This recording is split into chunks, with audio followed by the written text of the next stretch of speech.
Brasil, ame-o ou deixe-o.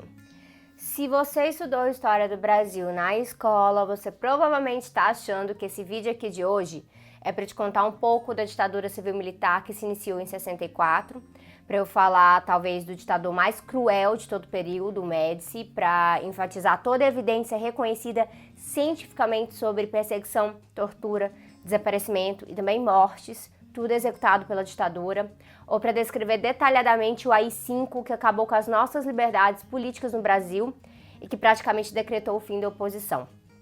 Só que não. Quando eu relembro o famoso lema do período do Médici na ditadura, eu estou fazendo isso porque, como um dos meus filmes favoritos diz, viver sem conhecer o passado é como andar no escuro. E a história se repete como farsa, né? Então, Brasil, ame ou deixe, não é algo só do ufanismo do Médici. O ufanismo, que é aquela marca específica de nacionalismo que é absurda, autoritária e excludente. Isso é atual, é forte e sim, mais uma vez, é para eu estar ocupando esse espacinho aqui do YouTube um dia antes do segundo turno para falar do candidato Jair Bolsonaro.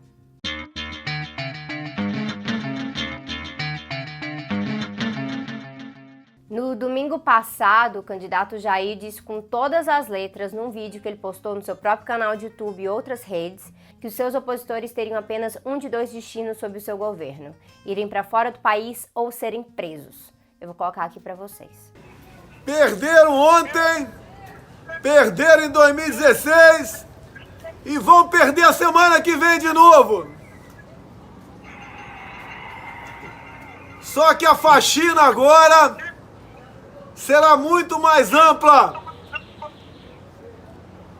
Essa turma, se quiser ficar aqui, vai ter que se colocar sob a lei de todos nós. Ou vão para fora, ou vão para cadeia. Esses marginais vermelhos serão banidos de nossa pátria. De todas as afirmações polêmicas do candidato, essa foi a mais explicitamente de cunho fascista. Fascista? Sério? Fascista. E eu defendo que a gente use bem esse termo. Se tem até juíza proibindo faixas antifascistas porque elas configurariam em propaganda contrária ao Bolsonaro, eu diria que a carapuça serviu porque ela é sob medida mesmo. Há anos, vários comunicadores se esforçaram para despolitizar sobre o que é fascismo. Isso não foi por acaso, mas porque eles sabiam que esse momento ia chegar, que a gente teria que denunciar o fascismo e para eles seria vantajoso fazer as pessoas acreditarem que nazismo e fascismo, na verdade, seriam de esquerda. Pois é, como sempre, eu tiro o chapéu para esses caras da direita, tanto conservadora quanto liberal, porque eles planejaram muito bem o seu conteúdo para causar confusão. Acontece que o fascismo não é de esquerda. Autoritarismo, que é uma característica de gestão política na base da coerção, isso sim já ocorreu em governos de esquerda. Eu rejeito isso porque, para mim, consentimento e organização da classe trabalhadora é o caminho para a transformação social. Mas eu sei desse passado e até mesmo presente de governos de esquerda por aí. Só que fascismo não é autoritarismo. Fascismo, gente, é um modelo ideológico para se governar com autoritarismo, com eliminação da oposição, com bastante anticomunismo e com desprezo pela democracia. Nem todo fascista resulta numa ditadura, que é a suspensão das instituições democráticas, você muda de regime. Ele pode apenas suprimir o aspecto democrático dessas instituições de outras formas, mas ele faz isso porque vê a democracia como um empecilho e não algo a ser aprimorado, sabe? E aí nesse combo antidemocrático, anticomunista, ou seja, também antivalores de empoderamento da classe trabalhadora, nesse combo autoritário, anti-liberdades individuais e com o uso de um tipo de nacionalismo específico usado para esmagar o pluralismo de ideias e políticas no país e transformar a oposição em intrusos, tudo isso encapsulado na figura de um líder carismático e centralizador, aí a gente tem fascismo. E o Bolsonaro, ele é fascista sim. Alguém pode discutir aí sobre se é neofascismo ou protofascismo, mas, sinceramente, sendo fascista, neofascista ou protofascista, a nossa resposta na construção antifascista é a mesma. E é isso que me interessa. O que está em jogo amanhã é muito mais que Haddad versus Bolsonaro. Nem é PT versus PSL ou Bolsonaro, porque além do número muito eleitor dele, nem sabe qual que é o partido do cara, né? O jogo amanhã é sobre preservar o pouco que nos resta de democracia no Brasil, mesmo essa democracia sendo limitada, que eu comentei meses atrás no vídeo que eu vou deixar aqui no card. Essa democracia, chamada democracia liberal, porque ela foi fundada em princípios da Revolução Francesa, ela está num dos seus pontos mais frágeis e não é só no Brasil, não. Por razões diferentes. A democracia está falhando em outros países da América Latina, mas também está falhando na Europa, por exemplo, nos Estados Unidos. Por isso que a gente teve que voltar a entender que democracias morrem por balas de prata de vários tipos. Não é só com golpe militar e ditadura. Tem o livro Como as Democracias Morrem, que fala do Trump, por exemplo. Mas aqui no Brasil é argumento que com Bolsonaro é bem pior do que com Trump, e muita gente da imprensa internacional concorda. Sobre esse livro, eu recomendo que vocês assistam ao vídeo da queridíssima Luí Ponto, e sobre isso o Samuel Silva Borges do Cifra Oculta também andou refletindo e fez um vídeo sobre essa nossa situação como golpe suave em 3 atos. Eu vou deixar aqui também.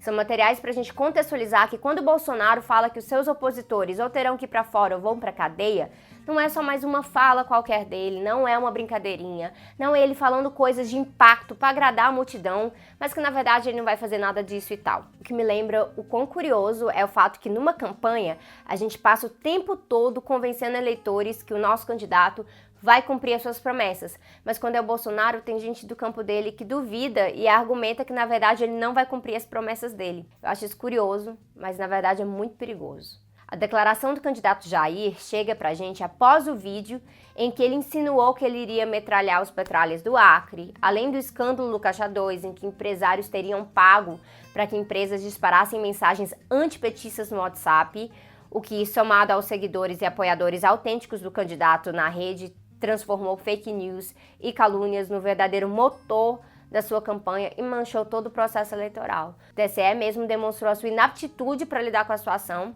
e o TRE de cada estado vai provando a sua parcialidade o tempo todo. E daí que ele foi proibido de fazer campanha falando da mentira do kit gay, né? O cara sabe que ele fica impune, então essa semana ele voltou a falar disso na TV. Fora que ao mesmo tempo que o TSE se vê forçado a defender a legitimidade das urnas eletrônicas, ele não faz nada de concreto sobre as fake news propagadas diretamente pela campanha do Jair, que insinuam fraudes nas urnas através de montagens.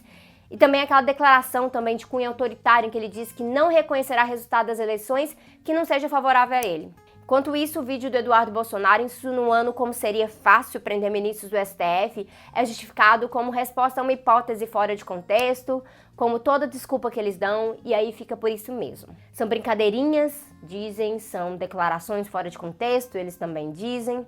Acontece que de brincadeirinha em brincadeirinha se forma sim um contexto. E como o Bolsonaro não é candidato a comediante, mas é presidente do Brasil, o contexto é muito, muito sério mesmo. Tanto que os apoiadores mais convictos desse cara falam de expurgo mesmo e falam até aqui nos comentários. Tudo isso é razão para alarde, sim. Essa imprensa internacional tem alertado sobre como o governo Bolsonaro não representa apenas uma guinada do Brasil à extrema-direita, mas sim um caminho profundo de desdemocratização, autoritarismo e algo que, se ele agregar apoio suficiente, pode sim vir a ser não somente um governo autoritário de um presidente fascista, mas um regime fascista em si. E aí, nesse caso, não vai ser apenas difícil ser oposição, vai ser impossível ser oposição. E sem oposição, meus queridos, não tem democracia, só tirania. A declaração do Jair Bolsonaro sobre dar 2 destinos autoritários aos seus opositores assusta tanto que até o Fernando Henrique Cardoso e o Alberto Goldman, ex-presidente do PSDB, declararam a sua repulsa. O Goldman até declarou voto no Haddad depois dessa. Esse cara é um democrata. Ou seja, a gente chegou sim a um ponto que nem é sobre esquerda ou direita mais no Brasil. É sim sobre democracia. E nem é sobre a melhor democracia, não. A democracia que eu sonho, que seja sobre igualdade política, mas econômica também. É pelo básico do básico. Amanhã, no segundo turno, a gente vai definir algo muito simples, que é se a gente ainda tem o direito e a liberdade de ser oposição no Brasil. Eu espero que sim, se o professor Fernando Haddad ganhar. Mas se o Jair Bolsonaro ganhar, eu espero do fundo do coração que eu esteja errada sobre tudo isso, que ele seja só engraçadinho mesmo e que sou eu que não tô achando graça. O fato é que eu não acho que eu tô errada. E que sim, a gente tá caminhando de volta pro passado do Brasil, ame ou deixe. E se é isso mesmo, de Brasil, ame ou deixe do lado de lá, do lado de cá a gente só tem uma opção: resistir e construir o antifascismo no Brasil.